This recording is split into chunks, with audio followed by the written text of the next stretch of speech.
Good morning friends, स्वागत आहे तुमचं आजच्या प्री मार्केट रिपोर्टमध्ये. तर मग चला सुरुवात करूयात आजच्या प्री मार्केट रिपोर्टला आणि जाणून घेऊयात की आज आपल्या स्टॉक मार्केटमध्ये काय होऊ शकतं ते. त्याआधी तुम्ही जर चॅनलवरती नवीन असाल तर चॅनलला सबस्क्राईब करायला बिलकुल विसरू नका. तर मग चला सुरुवात करूयात आजच्या या व्हिडिओला. मित्रांनो, सगळ्यात आधी आपण जाणून घेऊयात की काल रात्री US मार्केटमध्ये काय झालं. तर US मार्केट हे एकदम जिटरी मोडमध्ये होतं काल.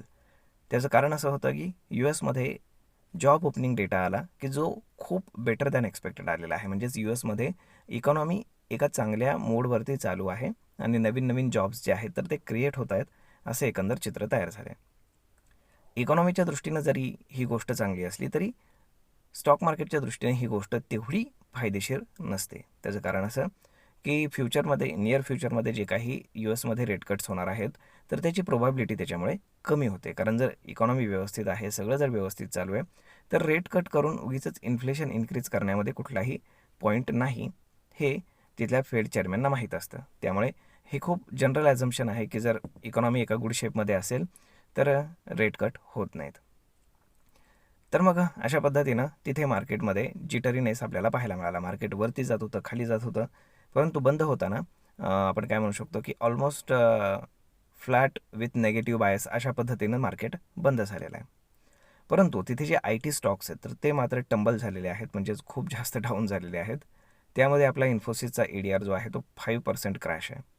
आता इन्फोसिस कालही ते ऑलमोस्ट 1.5-2% आसपास डाऊन होता, म्हणजे अजूनही त्याच्यामध्ये पोटेन्शियल आहे की तो ऑलमोस्ट 3% आसपास डाऊन साईड पकडू शकतो. आता साहजिकच आहे की जर समजा रेट कट्स होणार नसतील नियर फ्युचरमध्ये तर IT स्टॉक्सच्या दृष्टीनं ती गोष्ट काही व्यवस्थित नाही आहे. म्हणजेच आपल्याकडे IT इंडेक्स आज आपल्याला डेंट देण्याचं काम करू शकतो. मग त्याच्या अगेन्स्ट रिलायन्स आहे, त्यानंतर काही बँकिंग स्टॉक्स आहेत, NBFCs आहेत, तर यांनी मार्केटला सावरण्याचा प्रयत्न करायला हवा जर इंडेक्स मॅनेज होणार असेल तर. आता जर ग्लोबली ही बॅड न्यूज जर सोडली तर तसं काही फार जास्त निगेटिव्हिटी नाही आहे. आणि आपल्याकडे काय आहे तर आपल्याकडे एक स्पेशल गुड न्यूज म्हणजे ही आहे की जेव्हापासनं इंडिया USची ट्रेड डील झालेली आहे तेव्हापासनं FIs जे आहेत तर ते नेट बायर्स आपल्याला होताना पाहायला मिळत आहेत. कालसुद्धा त्यांनी साधारण 950 कोटींच्या आसपास बाईंग केलेलं आपल्याला पाहायला मिळालं. त्याच्या अगेन्स्ट डोमेस्टिक इन्स्टिट्यूशननं अगदी थोडंसं प्रॉफिट बुकिंग केलं आहे, ऑलमोस्ट साधारण 100-150 कोटींच्या आसपास, जास्त नाही.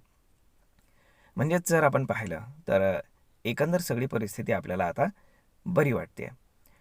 म्हणजेच काय की आता आज मार्केट जर आपण पाहिलं तर ग्लोबली कन्फ्युजिंग सिनॅरिओ आहे. लोकली आपण काय म्हणू शकतो की flat with positive bias scenario आहे. आणि मार्केट इंडिकेट करत आहे गिफ्ट निफ्टी की मार्केट ऑलमोस्ट फ्लॅट ओपन होणार आहे. त्यामुळे खूप हायली पॉसिबिलिटी आहे की मार्केट ट्रेंडिंग राहू शकतं. आता साहजिकच आहे की IT स्टॉक्स मार्केटला प्रेशर करतील डाऊन साईडला आणि बाकीचे वरती घेऊन जाण्याचा प्रयत्न करतील. मग यामध्ये आता कोण सक्सेसफुल ठरतं ते पाहणं खूप जास्त गरजेचं आहे. आता टेक्निकली जर पाहिलं तर ब्रॉडर रेंज मार्केटमध्ये हायर साईडला 26,000 आणि डाऊन साईडला 25,500 या बॉक्समध्ये मार्केट आपल्याला ट्रेड करताना पाहायला मिळतं आहे, ज्याला आपण एक कन्सॉलिडेशन म्हणू शकतो. जर मार्केटनं 25,800 डाऊन साईडला ब्रेक केला तर मार्केट 25,500पर्यंत खाली जाण्याची पॉसिबिलिटी नाकारता येत नाही. आणि जर मार्केटनं 26,000 ब्रेक केला तर मार्केट 26,300पर्यंत जाण्याची पॉसिबिलिटी आहे. त्याचं कारण असं 26,000ला जो कॉल ऑप्शनला म्हणजे ज्यांनी कॉल ऑप्शन सेल केले असतील तर त्यांना प्रीमियम साधारण 100-125 रुपयाच्या आसपास मिळालेला आहे.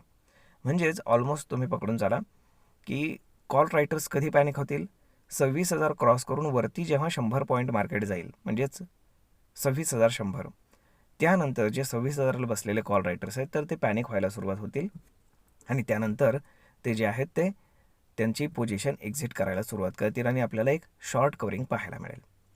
परंतु काल जर आपण पाहिलं तर खूप जास्त कॉल रायटिंग FIsनं केल्याचं आपल्याला पाहायला मिळतं. त्यामुळे खूप हायली पॉसिबिलिटी आहे की मार्केट 26,000च्या आसपासच फिरत राहील. अदरवाईज मार्केट थोडंसं खाली येण्याची पॉसिबिलिटी आहे आणि त्यानंतर पुन्हा मार्केट एक रिबाउंड घेऊ शकतं. त्यामुळे पाहूयात आता ग्लोबली कशा पद्धतीने डेव्हलपमेंट होत आहेत, त्या पद्धतीनं मार्केट जे आहे ते व्यवस्थित काम करत राहील. होप सो सगळं काही व्यवस्थित व्हावं हीच आपली अपेक्षा.